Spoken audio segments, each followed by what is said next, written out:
diyaar uma ihi 15 May la idoortay 15 May in madaxweynaha aniga ibadalaayo ama aniga hadii dib la dooranayo doorashada madaxweynaha 15 May inay dhacdaan rabaan in wax lagu daro ma rabo 3 sano ayadoo ay ka dhiman tahay maanta waxaan soo bandhigo aan ka hadlooha sida loo dooran doono 3 sano ka bacdi madaxweynaha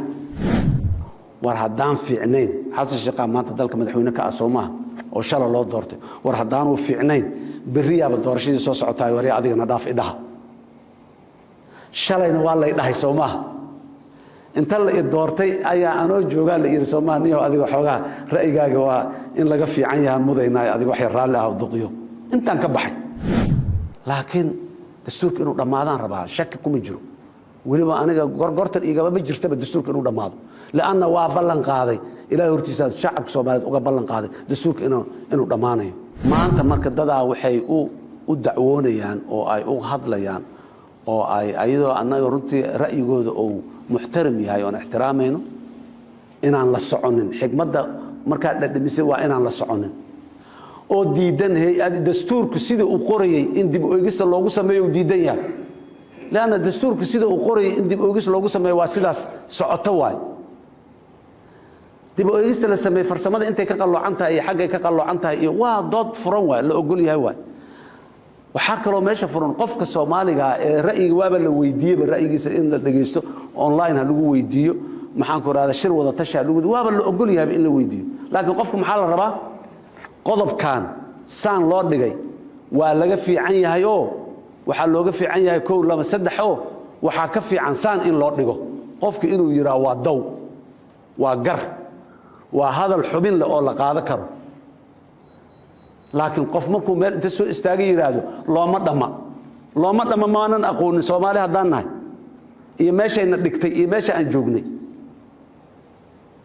iyo dib ha loo dhigo xagee loo ordaya xagee loo wada ha loo kaadiyo dib ha loo dhigo yaa inta dib ugu dhiganayna yaa sugeynaa ummada kale ma xiddigta Mars inuu ka soo guuraa noo soo degayo dadkeenii dadka ugu macna badnaay oo aan isugu roonaanay gacanta ku haye yaa kala u direena dastuurku inta soo saacadood inta soo maalmoodna baarlamaanku dhex yaalo ka dooday dadka Soomaaliyeedna waa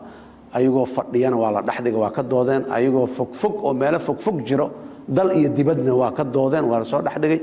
walina in laga sii doodo oo la sii ra'yi lagu sii beeriyo waxaana waa sheegay munazzal ma aha ilaahay agtiisa kama imaanin waa dada sameeyay wax kasta oo dad sameeyana cilada iyo ceebaal iyo nusqaanay leeyihiin laakiin waxaan rabnaa qof kasta oo dastuurkaas ra'yi ka dhiibanaysa waa xor waa ka dhiiban kartaa waana inay ka dhiibataa sida loogu tala galay uga dhiibata baarlamaanka doodiisa oo doodaya in badan maalmaha oo doodayo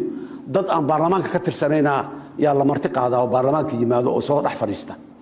si ay u dhageystaan ayadoo live ay tahay oo telefishinkii iyo maxaa kulli laga daawanayo ayaa haddana bulshada rayidka maanta imaada baarlamaanka ay marti qaada dhageysta culimaadeynku maanta imaada dhageysta la leeyahay doodaha sida ay u kulkulul yihiin ay u adag yihiin waad arkaysaan oo maxaan ku raada lagu sameeyay walaalayaal dastuurka hal option basaan furnayn inta kale dhan waa furan yihiin dib ha loo dhigo option ma aha suurtagal ma aha baarlamaanka 10aad baarlamaanka 11aad oo maanta joogo inuu yiraahdo baarlamaanka 12aad dhameystiri doono inuu yiraahdo suurtagal ma aha